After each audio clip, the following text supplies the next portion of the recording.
12 human ships dropped out of hyperspace at the edge of the Kepler system. What they saw there made even the bravest crew members go silent with fear. The Vextar fleet was enormous. Over 3,000 ships filled the space around a massive alien station. The station was bigger than any human city, a dark metal structure covered in weapons and glowing with alien energy. "My God," whispered Jinna from her weapons station. She had seen many battles, but nothing like this. Captain Hyunwoo stood steady on the bridge even though his heart was pounding. The alien ships were arranged in perfect formations around the station. Some were as big as human battleships. Others were smaller but moved in groups like hunting wolves. "Commander Lee, what are we looking at?" he asked. Sojin worked quickly at her computer, analyzing the alien formation. The big ships are Vextar dreadnoughts, at least 50 of them. The smaller ones are hive fighters and support ships. And that station... She paused, checking her readings again. "Captain, that station is generating massive amounts of energy. I think it is some kind of weapon." Before anyone could respond, alarms started ringing throughout the human fleet. The aliens had spotted them. The Vextar ships began moving, turning toward the humans like a pack of predators that had found prey. Admiral Kim's voice came over the communication system from his ship, the UES New Seoul. "All ships, attack Formation 7. Target the station. We make them pay for every second." The human ships spread out and began their final charge. They were fast, but the alien fleet was already surrounding them. Green plasma fire from Vextar weapons lit up the darkness as the battle began. The first human ship to die was the UES Gwangju. A group of hive fighters swarmed around it, their weapons cutting through its armor like paper. The ship exploded, in a bright flash that made everyone on the Defiant Dawn look away. "Return fire," Hyunwoo ordered. "All weapons target those fighters." Jinna's hands moved across her controls like she was playing music. The ship's plasma cannons and missile tubes fired again and again. Several alien fighters exploded, but more kept coming. Kitai's voice came over the ship's communication system from the engine room. "Captain, I am pushing the engines as hard as I can, but we cannot outrun all of them." The battle was chaos. Human ships twisted and turned, trying to avoid the alien weapons while fighting their way toward the station. But there were too many enemies. The UES Daejeon disappeared in a cloud of plasma fire. The UES Incheon crashed into an alien dreadnought, destroying both ships. "Captain," Sojin said, her voice tight with worry, "I am reading the station's energy patterns. It is not just a weapon. It is something much worse." "What do you mean?" "The energy signature matches theoretical models for planetary destruction." "Weapons? Captain, I think they built something that can crack open planets." Dr. Song looked up from her medical station where she had been monitoring the crew's health during the battle. "If they have a planet killer, they do not need to invade Earth. They can just destroy it from space." The news hit everyone on the bridge like a physical blow. They had thought the aliens wanted to conquer Earth to take its resources and enslave its people. But if the aliens could destroy the entire planet, then the generation ships hiding beyond Pluto were humanity's only hope. More human ships were dying. The UES Busan's Pride broke apart under concentrated fire from 3 alien dreadnoughts. The UES Ulsan spun out of control, its engines damaged, and enemy fighters finished it off. "How many ships do we have left?" Hyunwoo asked. 6, including us, Sojin replied. "We lost half the fleet in the first 10 minutes. Hyunwoo made a decision that surprised everyone. Instead of continuing the attack on the station, he ordered the ship to change course toward one of the smaller alien vessels. "Captain, what are you doing?" Jinna asked. "We cannot destroy that station with 6 ships, but maybe we can learn something about it." "Dr. Song, you said that artifact data you carry might help us understand alien technology?" "Yes, but we would need to get close to their systems, maybe even board one of their ships." "Then that is what we will do." The idea was insane. Boarding an alien ship during a space battle was suicide. But as Hyunwoo pointed out to his crew, they were already on a suicide mission. The Defiant Dawn turned toward a damaged Vextar cruiser that had been hit by weapons fire from the destroyed UES Incheon. The alien ship was still dangerous, but it was smaller than the dreadnoughts and seemed to have fewer weapons working. "Donghyun, get your Marines ready," Hyunwoo ordered. "We are going aboard that ship." The Marine Sergeant Major's voice came back immediately. My people are ready, Captain. We have been wanting to get close to these lizards for a long time. As they flew toward the alien cruiser, more human ships died around them. The UES Jeju exploded when an alien plasma beam hit its reactor. The UES Pohang rammed into the side of an alien dreadnought, taking it down, but dying in the process. 4 ships left, Sojin reported. The Defiant Dawn reached the alien cruiser and attached to its hull using magnetic docking clamps. Kite had modified the clamps to cut through alien metal, and they bit deep into the enemy ship's armor. Hull breach in 30 seconds, Kite announced from engineering. Dr. Song gathered her equipment, including the encrypted data about the synthesis core. If they were going to die, at least they might learn something useful first. Dong Hyun and 40 Marines gathered at the airlock, wearing heavy armor and carrying weapons designed to work in the vacuum of space. Behind them came Dr. Song and a team of technicians who would try to access the alien ship's computers. The hull-cutting charges exploded, blowing a hole in the alien ship's side. Air rushed out of the breach, carrying debris and alien atmosphere into space. Go! Dong Hyun shouted, and the Marines charged through the hole. The inside of the alien ship was dark and filled with smoke. The gravity was different, making everyone feel lighter. Strange alien writing glowed on the walls, and the air smelled like metal and something else that humans could not identify. The first aliens they met were hive soldiers, bug-like creatures with 4 arms and hard shells. The Marines' weapons worked well against them, but the creatures fought with vicious intensity. This way, Dr. Song called, following her instruments toward what she hoped was the ship's computer center. As they fought through the alien corridors, more bad news came from the main battle. The UES New Seoul, Admiral Kim's ship, was breaking apart under fire from 5 alien dreadnoughts. The UES Changwon was the only other human ship still fighting. Captain, came Kitai's voice over the radio. The aliens are trying to cut through our hull. They want their ship back. How long do we have? Maybe 20 minutes before they break through. 20 minutes to learn secrets that might save humanity. It did not seem like enough time, but it was all they had. Dr. Song and her team reached what looked like the alien ship's command center. The walls were covered with screens showing alien writing and strange symbols. In the center of the room was a large chair surrounded by organic-looking cables. This is it, Dr. Song said, connecting her equipment to the alien systems. I am going to try to interface our technology with theirs, using the synthesis core data. As she worked, the sound of fighting came from the corridors outside. Dong Hyun's Marines were holding off alien defenders, but more enemies were coming. Doctor, whatever you're going to do, do it fast, the Sergeant Major called over the radio. Dr. Song's equipment began to glow as it connected with the alien systems. Data flowed across her screens, most of it incomprehensible. But some patterns started to make sense. Captain, I am seeing something incredible, she said. This ship is not just controlled by computers. Part of the system is biological. They are using living brains as processors. Whose brains? Dr. Song's face went pale as she read the data. Human brains, Captain. They have been capturing our people and using their minds to run their ships. The revelation hit everyone like a physical blow. The aliens were not just killing humans or enslaving them. They were stealing their minds and using them as living computers. Outside, the battle was ending. The UES Changwon, the last human ship besides the Defiant Dawn, exploded in a burst of light. They were alone now, surrounded by thousands of enemy ships. Captain, came Kaite's voice, urgent now. The aliens have almost cut through our hull. We need to go. But Dr. Song was not finished. Wait. I am getting something else. The station, the planet killer, it is not just a weapon.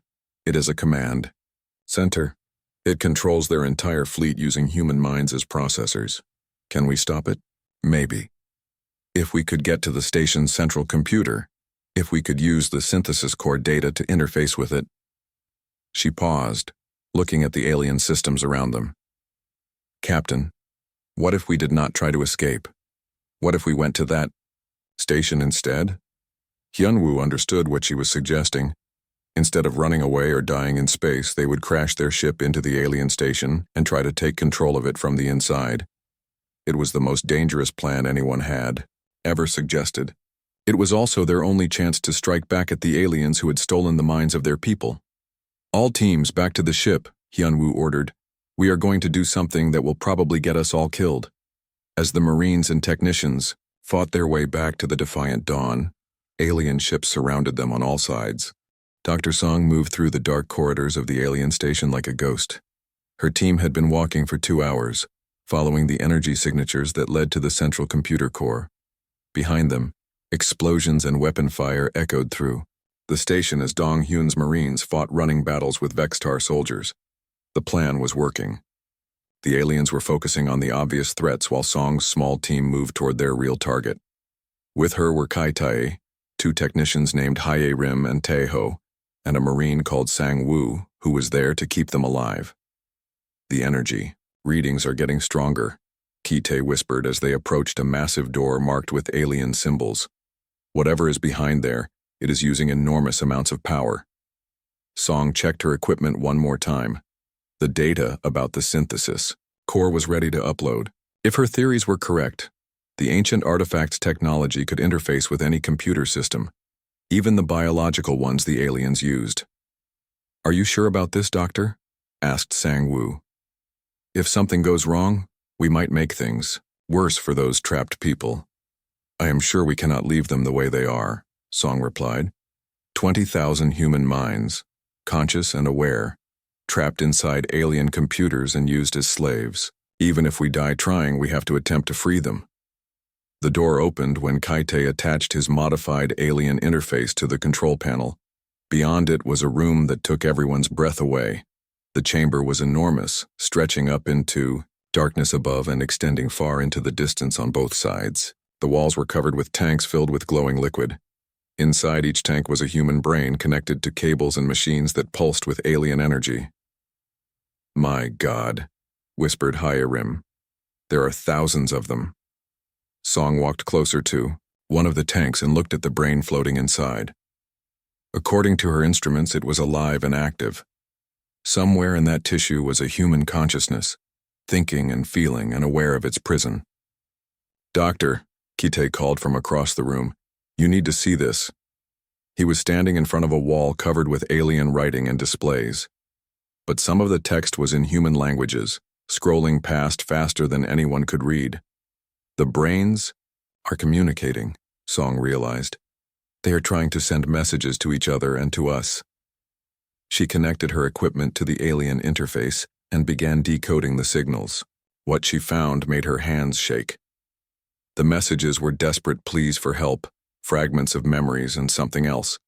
The trapped minds had been working together, using their connection to the alien systems to sabotage the station from the inside. They have been fighting back, Song said in amazement. For months, maybe years, the trapped minds have been trying to damage the alien systems without being detected.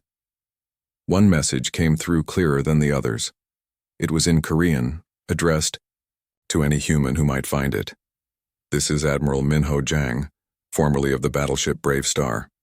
We have been imprisoned here since the Battle of Proxima Centauri. We have maintained communication and resistance. If you are reading this, you may be our only hope of escape. Song's heart jumped. Admiral Jang was one of the most brilliant military minds in human history. Everyone thought he had died when the Proxima Centauri system fell to the aliens 3 years ago. Ki-tae, can you establish two-way communication with them? The engineer worked quickly, connecting their hybrid systems to the alien network. After a few tense minutes, text began appearing on their screens. Who are you? Appeared in English. Letters. Song typed back. Dr. Yunbi Song, UES Defiant Dawn. We crashed into this station to rescue you. How many ships are with you? Just us. The rest of the fleet was destroyed. There was a long pause before the next message appeared. You came here alone to save us? Yes. Humans appeared on the screen, and Song could almost hear the digital laughter. Always too stubborn to know when to quit. Over the next few minutes, Admiral Jang and the other trapped minds explained their situation. They had been connected to the alien computer systems, but had managed to maintain their individual personalities by supporting each other. They had learned how the Vextar technology worked, and had been slowly sabotaging it. The station controls the entire alien fleet, Jang explained through the computer interface. If we could take control of it, we could turn their own ships against them, but we cannot do it from inside the system. We need someone on the outside to help us. What do you need us to do? Upload your synthesis core data to the central processing unit. It will allow us to interface directly with the alien systems instead of being controlled by them. But warning, the process will be dangerous for anyone connected to the computers. Song understood. If they tried to free the trapped minds, some of them might die in the process. But leaving them imprisoned was not an option. We will do it, she replied. Jang's response came back immediately. No, too dangerous. We have been prisoners for years. We can wait longer. Admiral, with respect, you do not get to make that choice. We came here to free you, and that is what we are going to do. While Song communicated with the trapped minds, Kite was studying the central processing unit. It was a massive organic computer, part alien technology and part human brain tissue. Cables connected it to every part of the station. Doctor, if we upload the synthesis core data to this thing, it will affect the entire station. Every system, every computer, every connected mind. I cannot predict what will happen. The Admiral said it would free them, or it might kill them, or us, or everyone. Song looked around the chamber at thousands of tanks containing human brains. Each one was a person who had been captured, tortured, and enslaved by the aliens. They deserved a chance at freedom, even if that chance was dangerous. Do it, she ordered. Kite connected the synthesis core data to the central processing unit. For a moment, nothing happened. Then the entire chamber began to vibrate. The tanks glowed brighter and alien alarms started ringing throughout the station. Something is happening, Sang-woo reported from his position by the door. I can hear the aliens moving around outside. They know we are here. The text messages from the trapped minds came faster now, filling their screens with words. We can feel it working. The alien control systems are weakening. We are breaking free. But the aliens are coming, thousands of them. Song watched her instruments as the synthesis core data spread through the alien network. The ancient technology was doing exactly what she had hoped. It was giving the human minds control over the systems that had imprisoned them, but the process was not instant. It would take time, and they did not have much time left. Captain Park, are you there? Song called over her radio. Hyunwoo's voice came back, distorted by interference. We are here, Doctor. How is the mission going? We found them, Captain. Over 20,000 human minds trapped in the alien computers. We are trying to free them, but the aliens know what we are doing. They are coming. Understood. We will hold them off as long as we can. Song turned back to her work. The synthesis core data was making progress, but slowly. On her screens, she could see the alien defensive programs fighting against the human minds that were trying to break free. Admiral Jang, how much longer do you need? Unknown. The alien systems are fighting back. Some of our people are being hurt by the process, but we are making progress. Doctor, Kite said urgently. The power levels are fluctuating. If this keeps up, the entire station might lose power. Would that free the trapped minds? It might, or it might kill them all. Song had to make a choice. Continue the slow process and hope they had enough time, or risk everything on a desperate gamble. Outside the chamber, the sound of fighting was getting closer. Dong-hyun's Marines were being pushed back toward the computer core. Soon the aliens would break through and stop the rescue attempt. Admiral, we are running out of time. What happens if we overload the entire system at once? Some of us will die, came the reply. But some of us will be free, and we will have control of this station and the fleet it commands. Do it. Doctor? No, Kite protested. The feedback could kill everyone connected to the system, including us. Then we die freeing our people instead of watching them suffer forever. Song began typing commands into the hybrid interface, preparing to upload the entire synthesis core database at once.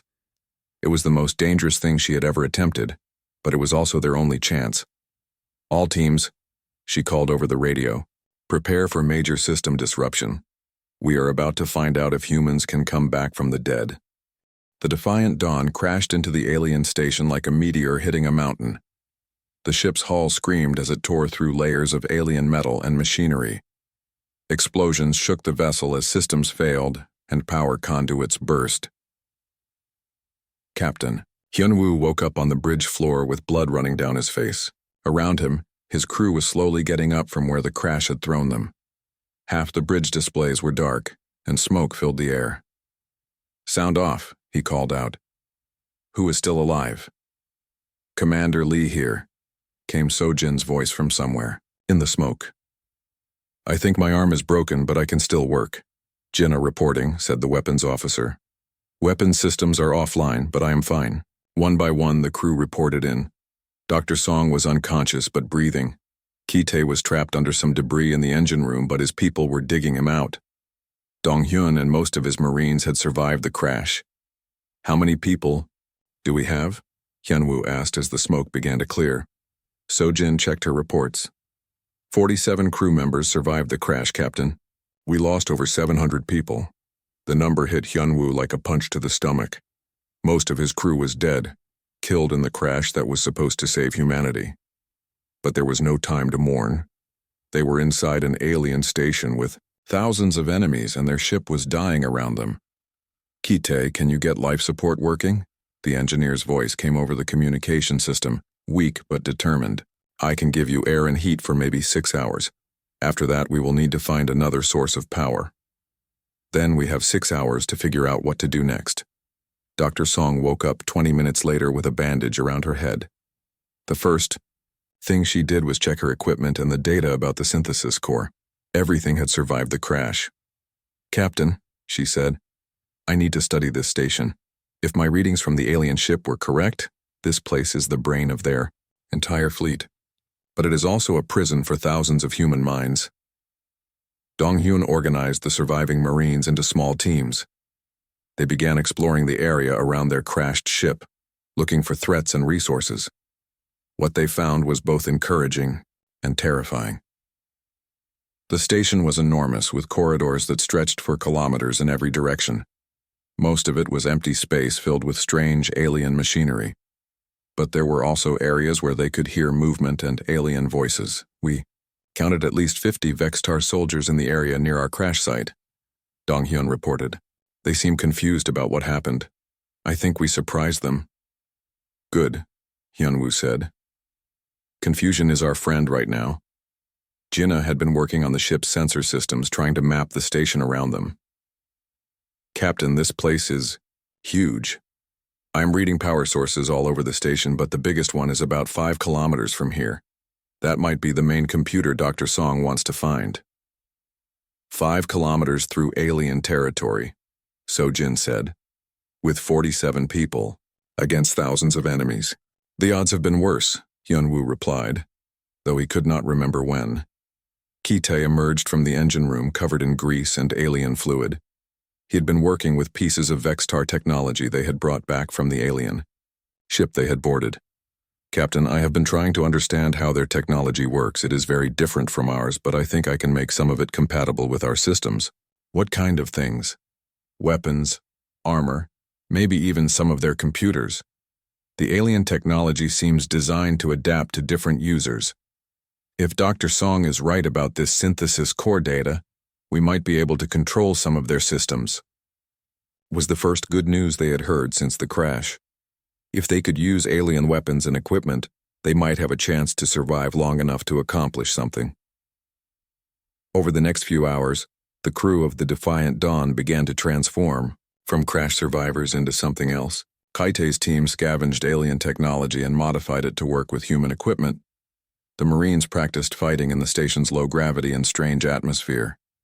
Dr. Song worked with the alien computer systems they could access, learning how Vextar technology interfaced with biological components.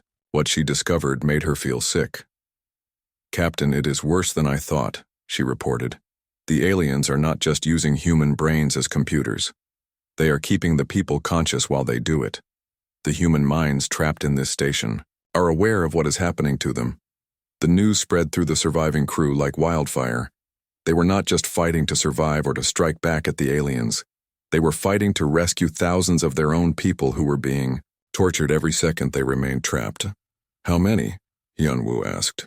I cannot get an exact count, but based on the power signatures, there are at least 20,000 human minds connected to this station's computer systems. Maybe more. Jinna looked up from the alien weapon she was cleaning. 20,000 people. That is more than lived on my entire home world before the aliens destroyed it. And they are all still alive in there, Dr. Song continued. Still thinking, still feeling, still aware that they are prisoners. The idea of leaving those people trapped was unthinkable. But the idea of trying to rescue them seemed impossible. The crew had no ship, limited supplies, and was surrounded by enemies. What would it take to free them? Hyunwoo asked. We would need to access the station's central computer core and physically disconnect the human minds from the alien systems. But that core is heavily defended, and I do not know if we can do it without killing the people we are trying to save. Sojin had been studying the station's layout on their salvage displays. Captain, I have an idea. Instead of trying to fight our way to the central computer, what if we make the aliens come to us? What do you mean? This station is their command center. If we start sabotaging systems and causing problems, they will have to respond. We can draw their forces away from the important areas while small teams work on the real objectives. It was a good plan, but it meant splitting their tiny force even further. They would have some people causing distractions while others tried to reach the trapped human minds. We will need to move fast, Dong-hyun said. Once the aliens figure out what we are doing, they will bring everything they have down on us. How long do you think we can hold out? Hyunwoo asked. Against the entire station? Maybe a few hours if we are very lucky and very smart. Then we better be both. The crew spent the rest of their time preparing for what everyone knew would be their final battle. Kitae's engineers built hybrid weapons that combined human and alien technology. The Marines studied the station's layout and planned hit-and-run attacks. Dr. Song prepared the equipment she would need to interface with the central computer. As they worked, they began to find evidence of other human prisoners. In some areas of the station, they discovered cells containing humans who had been captured recently. These people were weak and frightened, but they were still themselves, not yet connected to the alien computer systems. We found 37 prisoners so far, Dong-hyun reported. Most of them are from the colonies that were attacked in the last few months. They say the aliens are planning to connect them to the computers soon. Then we do not have much time, Hyunwoo said. 6 hours after the crash, Kitae announced that the ship's life support was failing. It was time to leave their temporary refuge and venture into the alien station. The survivors of the Defiant Dawn gathered their equipment and weapons. They had salvaged what they could from the ship and combined it with alien technology. It was not much against the forces arrayed against them, but it would have to be enough. Everyone knows the plan, Hyunwoo said as they prepared to leave. Team 1 will cause distractions and draw enemy forces away from the computer core. Team 2 will rescue the prisoners we can reach. Team 3 will go after the central computer and try to free the minds trapped there. And if we fail? Asked one of the younger crew members. Then we make sure the aliens remember that humans do not give up, Sojin answered. We make them pay for every step, every breath, every second. And maybe, if we are very lucky, someone will learn from what we tried to do here. They left the wreckage of their ship behind and entered the alien station. The corridors were dark and filled with strange sounds. Alien machinery hummed in the walls and distant voices spoke in languages no human could understand. But the crew of the Defiant Dawn was no longer fully human either. They carried alien weapons and wore modified alien armor. They had learned to think like their enemies and fight like them. They were something new, something the aliens had not expected when they thought they were destroying the last human ship. They were survivors who refused to die quietly. Dr. Song pressed the final key on her interface, uploading the complete synthesis core database into the alien station's central computer. The chamber around her exploded with light as every tank containing a human brain began glowing like a star. The feedback hit her immediately. Pain shot through her head as alien and human technology merged in ways that should have been impossible. Around her, Kite and the other technicians fell to their knees, overwhelmed by the energy surge. But something amazing was happening in the computer network. The trapped human minds, suddenly given access to unlimited power and advanced interface technology, began breaking free of their digital prisons. "We are free," appeared on Song's screen, the text glowing with new energy. "We can feel the station's systems. We can control them." Admiral Zhang's consciousness, no longer trapped but not yet fully free either, reached out through the computer network and touched every system in the station. For the first time in 3 years, he could think clearly without alien restraints. "All human minds, this is Admiral Zhang." His voice echoed through the station's communication system, somehow transmitted directly from the computer network. "We are taking control. Fight back. Show these aliens what happens when they cage human souls." Throughout the station, 20,000 human consciousnesses suddenly had access to Vextar technology. Doors began opening and closing randomly. Weapons systems turned on their alien operators. Gravity fields fluctuated, sending Vextar soldiers floating helplessly through corridors. Captain Hyunwoo heard the Admiral's voice over his radio and felt hope for the first time since the battle began. "All teams, the trapped minds are fighting with us now. Press the attack." But the victory came with a terrible price. The energy feedback from merging human and alien technology was killing the people who had made it possible. Kaite collapsed. First, his nervous system overloaded from maintaining the connection between human and alien systems. Dr. Song caught him as he fell, but she could see that his eyes were already empty. "Kite built the bridge that freed us all," she said into her radio. "He died connecting our people to the alien network." Jenna was next. At her weapons station on the crashed Defiant Dawn, she had been using the hybrid systems to coordinate the ship's remaining weapons with the station's defenses. The strain of controlling alien weapons through human interfaces was too much for her young body. "Captain," she said over the radio, her voice weak but determined, "I am teaching the Admiral's people how to use Vextar plasma cannons. They learn fast." Those were her last words. But her sacrifice allowed the digital minds to take control of the station's massive weapon arrays and turn them against the Vextar fleet. Outside the station, alien ships began exploding as their own weapons fired on them.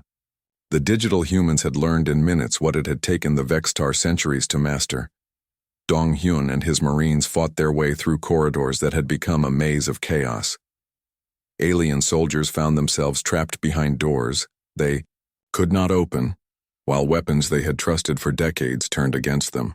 "This is impossible," Dong Hyun heard one Vextar soldier say in their language before Song's translation system converted it to Korean. "The humans are dead. How can dead humans control our ships?" "Because we are too stubborn to stay dead," Dong Hyun replied, shooting the alien with a weapon that had belonged to its own people 5 minutes earlier. But the Marine commander knew his time was running out too.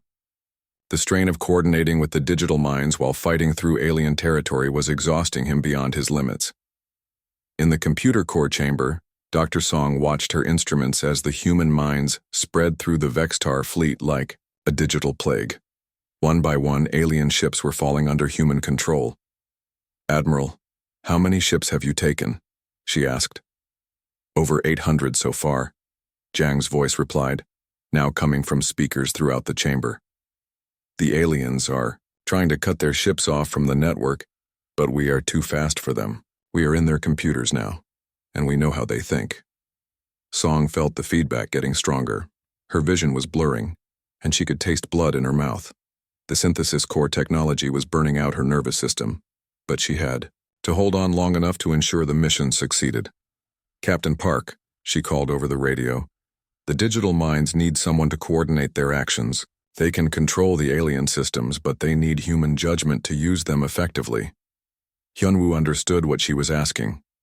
To properly coordinate with the digital minds, someone would have to interface directly with the alien computer network. The process would kill them, but it would also give the freed minds the leadership they needed. "I will do it," he said. "Captain, no," So-jin protested from her position near the crashed ship. "There has to be another way." There is no other way, Commander. And this is what we came here to do. So Jin closed her eyes, understanding that her captain was right. They had come on a suicide mission to save humanity. Now they had a chance to succeed, but only if they were willing to pay the price. Then I am coming with you, she said. Someone needs to watch your back, even in digital space. Together, Hyunwoo and So-jin made their way to the computer core chamber where Dr. Song was still maintaining the connection between human and alien systems. When they arrived, they found her barely conscious, blood running from her nose and ears. Doctor, how do we connect to the network? Song pointed to the central processing unit with a shaking hand. Direct neural interface. Put your hands on the organic components. The synthesis core technology will do the rest. Hyunwoo and So-jin approached the alien computer. It was a mix of technology and biology that hurt to look at, but they could see human brain tissue woven throughout its structure. Are you ready, Commander? Ready, Captain. They placed their hands on the warm, living surface of the computer. Immediately, the synthesis core technology began converting their consciousness into digital form, uploading their minds into the network where Admiral Zhang and 20,000 other humans were fighting for control of the Vextar fleet. The last thing Hyunwoo saw with his physical eyes was Dr. Song collapsing as the strain finally killed her. Then his consciousness exploded into the digital realm. Welcome to the other side, Captain. Admiral Zhang's voice echoed through cyberspace. We have work to do. The combined human minds, now led by experienced military officers, coordinated their attack on the remaining Vextar ships. Within an hour, the entire alien fleet was under human control. All Vextar vessels, this is the human resistance. Admiral Zhang's voice broadcast across the galaxy using the aliens' own communication systems. Your fleet is ours now. Your weapons are ours. Your technology serves humanity. Surrender now, and some of you may live to see tomorrow. But the digital humans were not finished. They had access to the Vextar database, which contained the locations of every alien world and military installation. The war that had lasted 30 years was about to end in 30 days. 3 months later, the first human survey ship to visit the Kepler system found something impossible. The alien station was still there, but it was broadcasting human identification codes. When the ship's captain tried to communicate with it, he received a message that made him think he was dreaming. This is Captain Hyunwoo Park of the UES Defiant, Dawn. We are still here, still fighting, and still protecting humanity. The captain tried to explain that the Defiant Dawn had been destroyed months ago, that Captain Park was listed among the dead. Death is a temporary condition, Park's digital voice replied. We learned that from our enemies.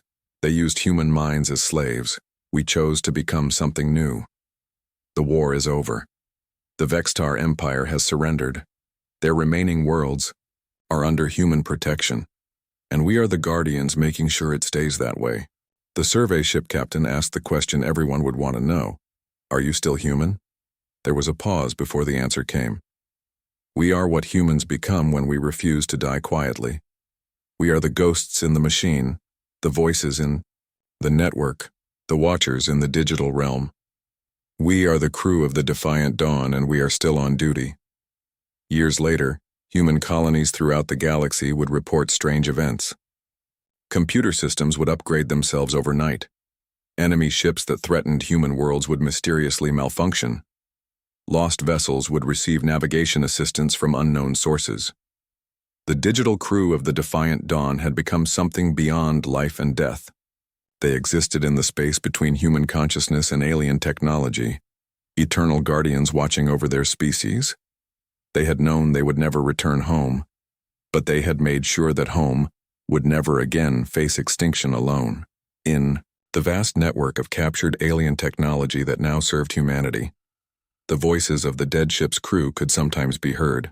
They spoke to engineers working on new technologies, to soldiers fighting in distant battles, to children learning about the war that had almost destroyed their species. Remember, they would say, humans never surrender.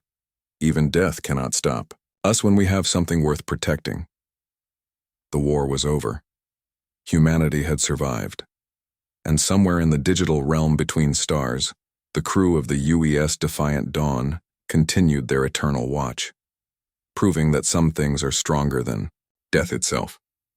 The warning lights flashed red across the bridge of the Catharan command ship. Ambassador Yanwu stared at the tactical display with growing horror.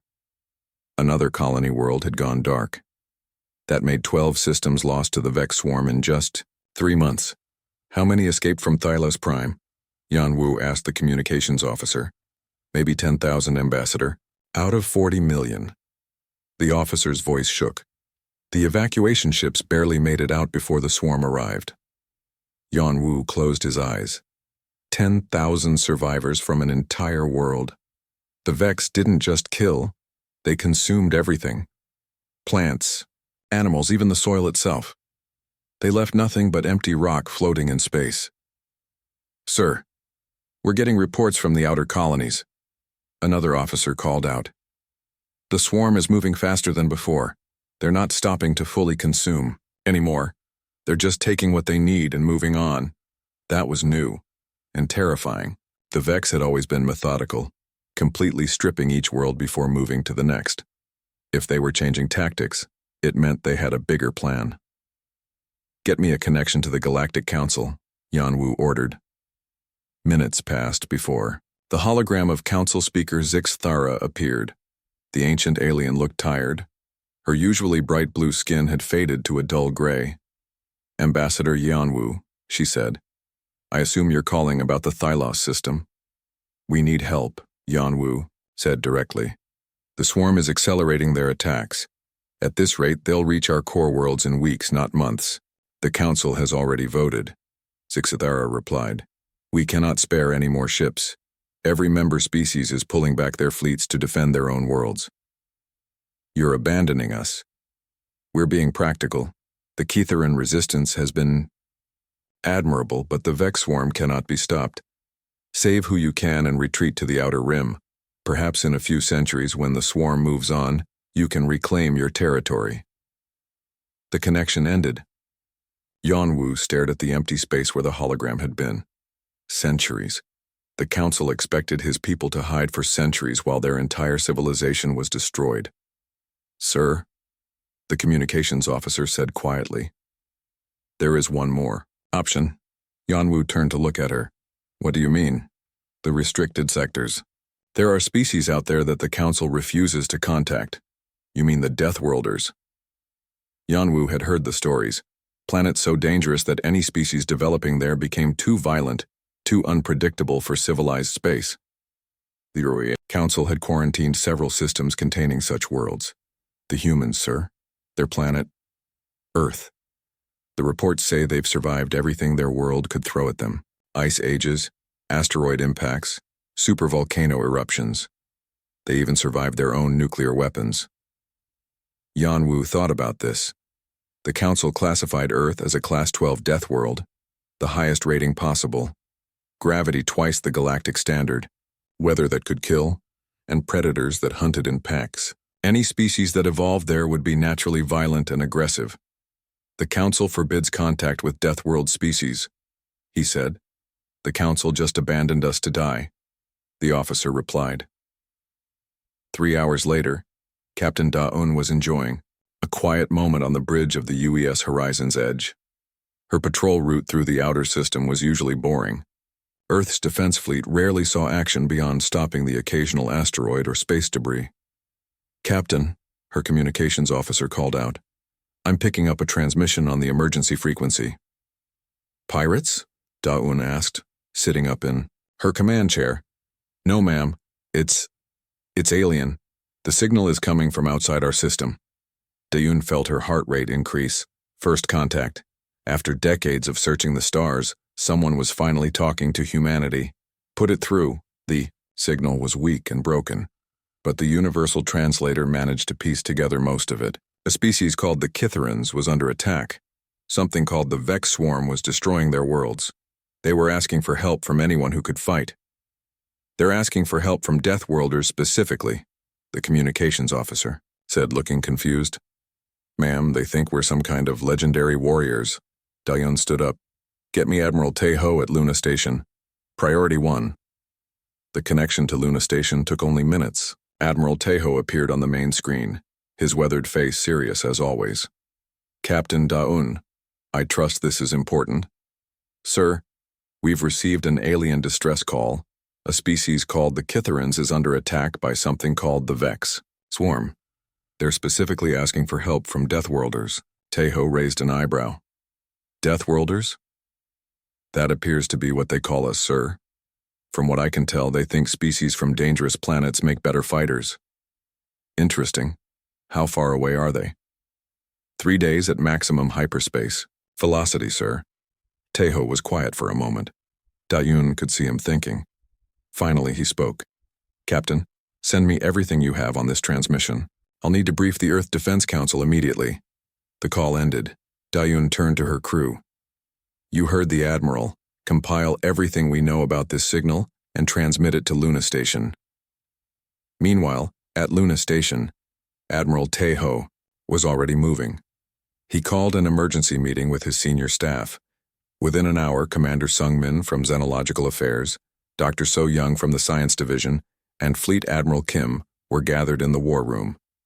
Gentlemen, lady, Tejo began, we have a situation. An alien species has asked for our help. He played the transmission for them.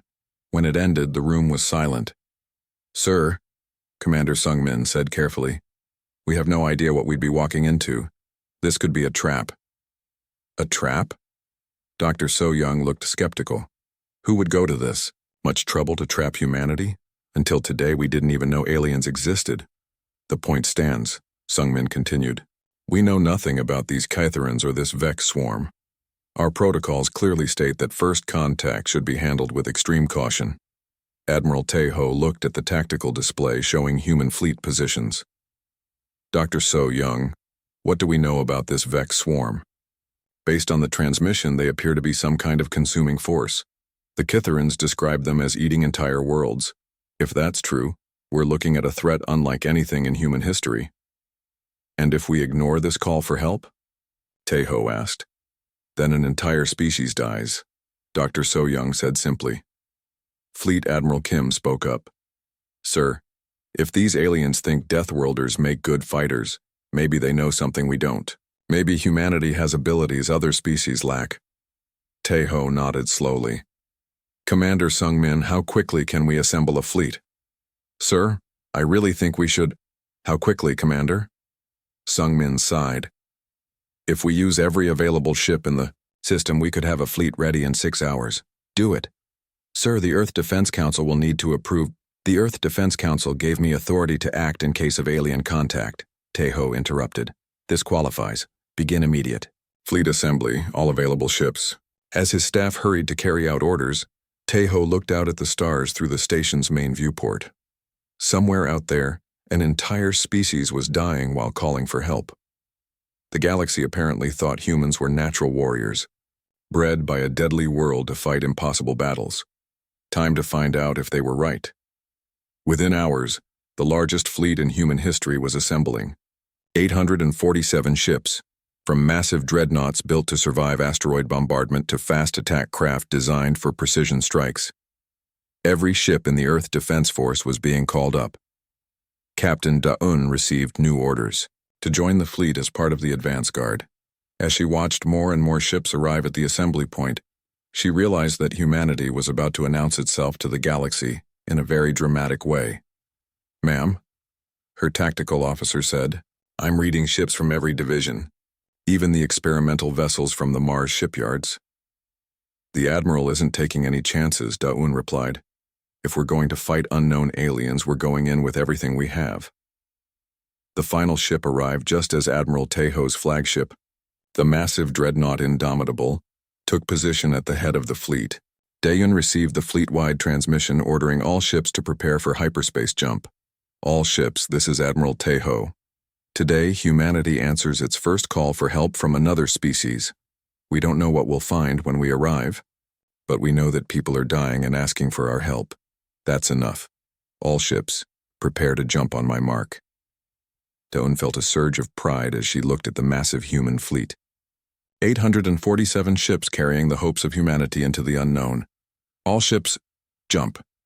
The fleet disappeared into hyperspace, racing toward a distant star system where an alien species waited for the Deathworlders to arrive.